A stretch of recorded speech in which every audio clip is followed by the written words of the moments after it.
और लखनऊ से अगली बड़ी खबर, जहां रिटायर्ड आईएएस समेत 4 लोगों पर केस दर्ज हुआ है। इंदिरा नगर आवास योजना के भूखंड फर्जीवाड़े में केस दर्ज हुआ। गाजीपुर थाने में एफआईआर दर्ज कराई गई है। आईएएस अफसर सत्येंद्र सिंह समेत 4 के खिलाफ केस दर्ज हुआ है। गृह सचिव के आदेश पर जांच होगी।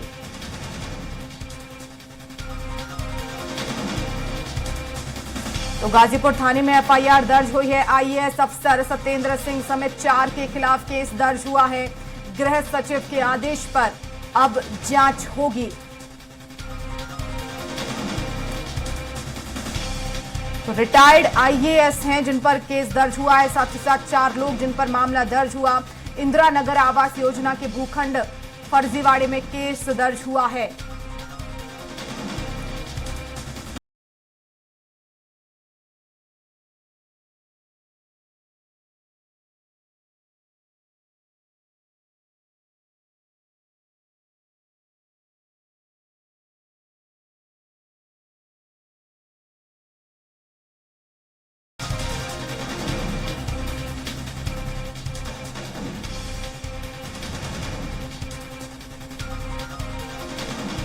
तो आईएएस अफसर सत्येंद्र सिंह समेत 4 के खिलाफ केस दर्ज हुआ है। गृह सचिव ने जो है आदेश दिए हैं और अब जांच होगी।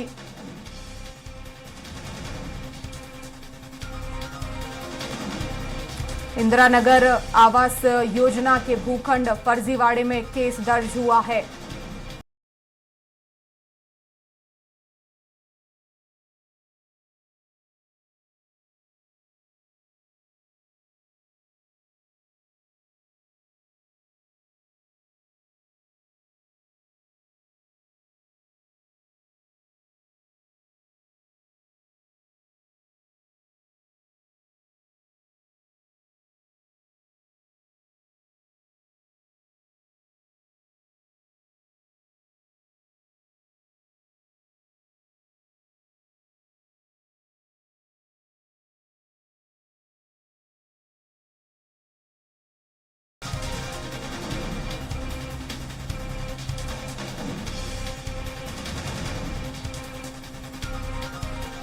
और इस खबर पर ज्यादा जानकारी के लिए संवाददाता पवन सिंह हमारे साथ लाइव जुड़ गए हैं। पवन जी, पूरा ही मामला क्या है?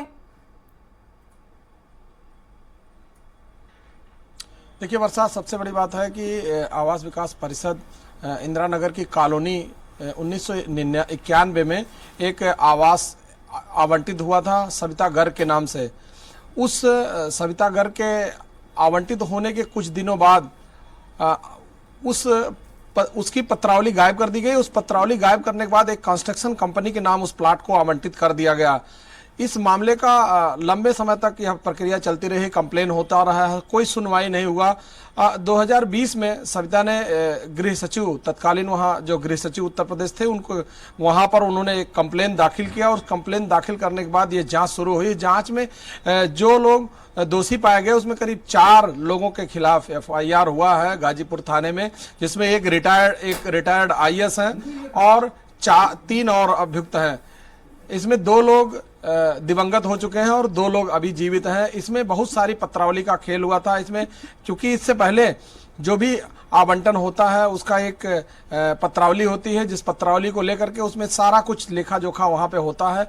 जब कोई पत्रावली गायब हो जाती है तो उसका लेखा जोखा पूरी तरह से समाप्त हो जाता है, क्योंकि पूर्व में बहुत सारी ऐसी स्थितियां होती थी। उस समय कंप्यूटर में चीजें नहीं रखी जा सकती थी। इसकी वजह से जब फाइल गायब होती थी तो उसका सारा लेखा जोखा खत्म हो जाता था।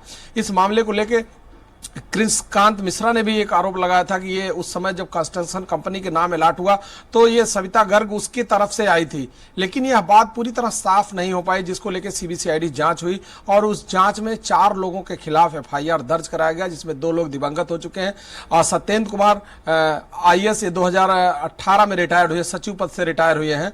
अब देखने वाली बात है कि इस मामले को 2 लोगों के बीच यह जो जानकारी है वो उपलब्ध कराने के बाद एफआईआर कराया गया है। इन लोगों को दोषी करार दिया, अभी आरोपी बनाया गया है। लेकिन सबसे बड़ी बात है, इस तरह के और भी बहुत सारे ऐसे खेल हैं जिसमें कंप्लेन ना होने की वजह से वो भी फाइलें किनारे हो जाती हैं। जी बिल्कुल पवन जी, लेकिन क्योंकि आईएएस अफसर समेत 4 लोगों के खिलाफ केस दर्ज हुआ है, इसमें क्या और भी अफसरों के नाम हो सकते हैं? देखिए, अभी तक जो मामला है, जहां तक सीबीआई ने जानकारी हासिल की है, 4 लोगों को आरोपी बनाया है। लेकिन अब देखने वाली बात है, एफआईआर दर्ज होने के बाद जिस तरह से जांच होगी, इनसे पूछताछ की जाएगी और वहां पर जो अफसर तैनात रहे, जो अधिकारी तैनात रहे, वहां पर जो बाबू तैनात रहे, उन लोगों से भी पूछताछ की जाएगी कि इससे जुड़ी हुई और भी मामले या और भी फाइलें गायब हैं या और भी प्लाट ऐसे आवंटित किए गए हैं।